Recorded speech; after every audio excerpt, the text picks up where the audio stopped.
नमस्कार किसान भाइयों। खेती में बहुत सारी चीजें ऐसी होती है जिनका मात्र 100 रुपए से भी कम खर्च करके उनका अपन यूज कर सकते हैं और पैदावार भरपूर उनसे मिलती है और एक जादू की तरह वो काम करती है। अक्सर हम कहते हैं खेती में जादू नहीं होता, लेकिन कुछ चीजें हैं जो जादुई तरीके से खेती में भी काम करती है और बहुत अच्छा रिजल्ट देखने को मिलता है। तो किसान भाइयों, आज के इस वीडियो में हम डिटेल से शेयर करेंगे जानकारी फिटकरी के बारे में कि खेती में फिटकरी का इस्तेमाल कैसे कर सकते हैं, फिटकरी का इस्तेमाल हमारी खेती में कौन कौन सी फसलों में किस तरीके से करना चाहिए, क्या क्या इसके नुकसान हो सकते हैं, क्या क्या इससे बहुत अच्छे रिजल्ट मिल सकते हैं, ज्यादा पैदावार आप कैसे ले सकते हैं। किसी भी प्रकार की आपकी फसल हो दोस्तों, सब्जी वर्ग की फसलें हो, चाहे अनाज वाली फसलें हो, धान कपास गन्ना या और भी जैसे बागवानी फसलें हो, तो उनमें आप फिटकरी का इस्तेमाल किस तरह कर सकते हैं। तो किसान भाइयों, आज का वीडियो आपके लिए बहुत ही इंपॉर्टेंट होने वाला है, इसलिए आप इस वीडियो को लास्ट तक जरूर देखिएगा। इससे पहले दोस्तों, आप चैनल पर नए हैं और आपने चैनल को सब्सक्राइब नहीं किया है तो प्लीज आप इस चैनल को सब्सक्राइब जरूर कर लें। सबसे पहले दोस्तों फिटकरी के बारे में जान लेते हैं। इसे एलम भी कहते हैं। पोटेशियम एल्यूमिनियम सल्फेट होता है, सल्फर भी इसमें होता है, पोटास भी इसमें होता है और एल्यूमिनियम भी होता है। सल्फर इसमें सल्फेट फॉर्मुलेशन में होता है और इसको पोटास एलम फर्टिलाइजर भी बोला जाता है। अलग अलग नामों से अलग अलग क्षेत्रों में किसान इसको जानते हैं, लेकिन होता यह फिटकरी है जो कि बाजार में किराने की शॉप पर आसानी से मिल जाता है। बहुत ही कम खर्च में अवेलेबल है। 20 रुपए से लेकर 50-60 रुपए प्रति किलो के हिसाब से मार्केट में आसानी से मिल जाता है। अब सबसे पहले बात कर लेते हैं कि ये फिटकरी का जो इस्तेमाल है हमारी कौन कौन सी फसलों में करना चाहिए और क्या इसके फायदे मिलेंगे। किसी भी चीज का इस्तेमाल से पहले उसका फायदे को जानना बहुत जरूरी है। तो देखिए, फिटकरी वो क्रिस्टल फॉर्म में आता है, क्रिस्टल टाइप का आता है कि पत्थर जैसा दिखाई देता है। इसके फायदे की बात करें तो हम हमारी किसी भी फसल में यूरिया, डीएपी, एनपीके, एसएसपी कितने टाइप के फर्टिलाइजर डालते हैं।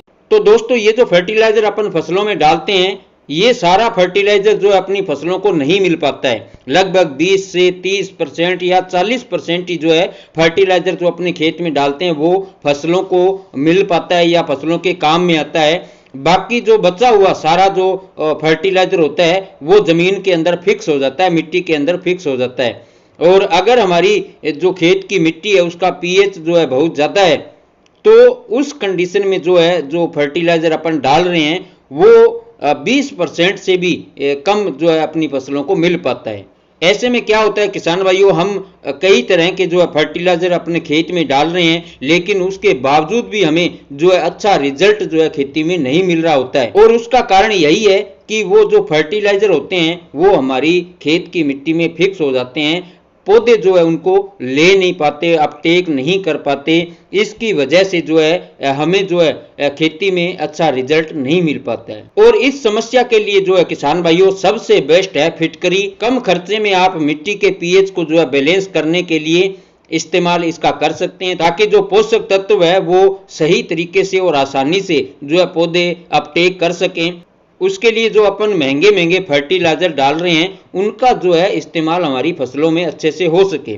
आप इसका इस्तेमाल करेंगे अपनी फसलों में तो जो न्यूट्रिशन या जो फर्टिलाइजर फिक्स हो गया है, पोषक तत्व जो नहीं मिल रहे थे, तो इसके इस्तेमाल से पोषक तत्व अपनी फसलें अपटेक करने लगेगी और आपको कोई खाद भी अलग से नहीं डालना पड़ेगा। इसके इस्तेमाल करने के बाद में आपकी फसलें बहुत अच्छा फुटान करेगी, अच्छी बढ़वार होगी और फसलें अच्छे तरीके से पोषक तत्वों का अपटेक कर पाएगी।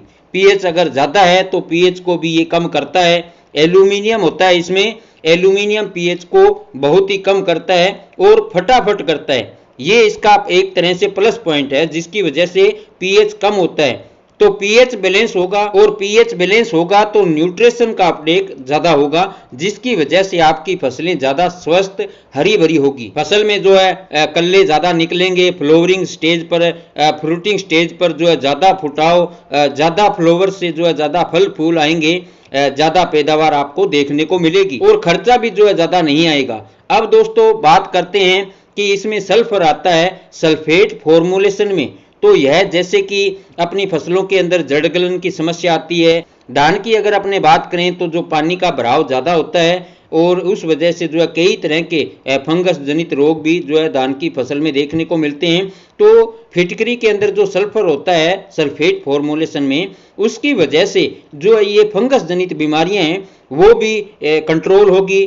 साथ ही साथ इंसेक्टिसाइड का भी यह काम करती है फिटकरी।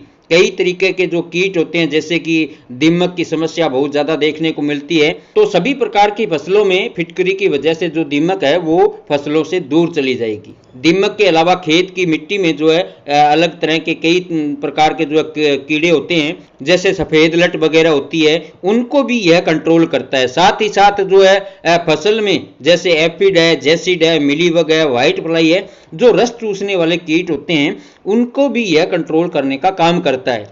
ऐसे में जो है बहुत से किसान भाइयों का एक सवाल जो है वो भी सामने निकल कर आता है कि फिटकरी को अपने जैसे खेत की जमीन के अंदर मिट्टी के अंदर यूज करेंगे तो इससे जो है हमारी फसल के ऊपर जो रस चूसने वाले कीट है उनका प्रकोप होता है वो कैसे कंट्रोल होंगे। तो किसान भाइयों ये भी कंफ्यूजन आपका दूर कर देते हैं कि जैसे हम फर्टिलाइजर देते हैं खेत की मिट्टी के अंदर डालते हैं और पौधे उनको अपडेट कर लेते हैं, ऐसे ही जो है फिटकरी जब हम अपनी मिट्टी में देंगे, इसका इस्तेमाल खेत की मिट्टी में पानी के साथ में करेंगे तो जो पौधे हैं वो इसको अपडेट कर लेंगे, जिसकी वजह से पौधों में इंसेक्ट जो है काफी हद तक कंट्रोल हो जाएंगे। और फर्टिलाइजर तो है ही क्योंकि इससे पोटास भी मिलता है, एल्यूमिनियम भी जो है फसलों को मिलता है और सल्फर भी मिल जाता है। लेकिन किसान भाइयों फिटकरी का इस्तेमाल हमें फर्टिलाइजर की तरह नहीं करना है, लेकिन जो है किसान भाइयों फिटकरी का जो आप इस्तेमाल है अपनी सभी प्रकार की फसलों में बेझिझक इस्तेमाल कर सकते हैं। सब्जी वर्गीय फसलें हों,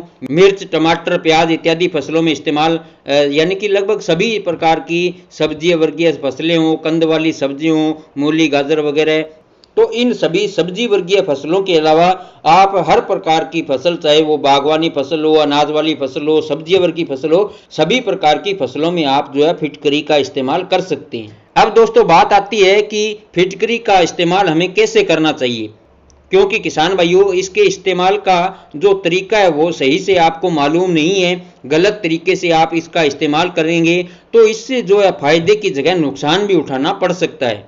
इसलिए किसान भाइयों फिटकरी का खेत में इस्तेमाल करने से पहले इसकी कितनी मात्रा इस्तेमाल करनी है और किस तरह करनी है इसके बारे में आपको जानना बहुत जरूरी है। तो किसान भाइयों मिट्टी का पीएच अगर 7 से कम है तो आपको फिटकरी का इस्तेमाल बिल्कुल भी नहीं करना है। इस चीज का आप विशेष रूप से ध्यान रखिए, क्योंकि 7 जो पीएच है वो बिल्कुल बैलेंस होता है और फिटकरी जो है पीएच को कम करने का काम करता है। तो ऐसे में किसान भाइयों यदि आपकी खेत की मिट्टी का पीएच 7 है या 7 के आसपास है तो ऐसे में आपको इस्तेमाल नहीं करना है। इसलिए सबसे पहले आपको अपने खेत की मिट्टी का जो है पीएच जो लेवल है, पीएच मान है, उसका आपको पता लगाना जरूरी है, क्योंकि जो फिटकरी है वो अपने खेत की मिट्टी को क्या है अम्लीय बनाता है। ऐसे में यदि आपकी खेत की मिट्टी का जो पीएच है वो 7.5 या उससे ज्यादा है तो उस कंडीशन में ही आपको फिटकरी का इस्तेमाल करना है।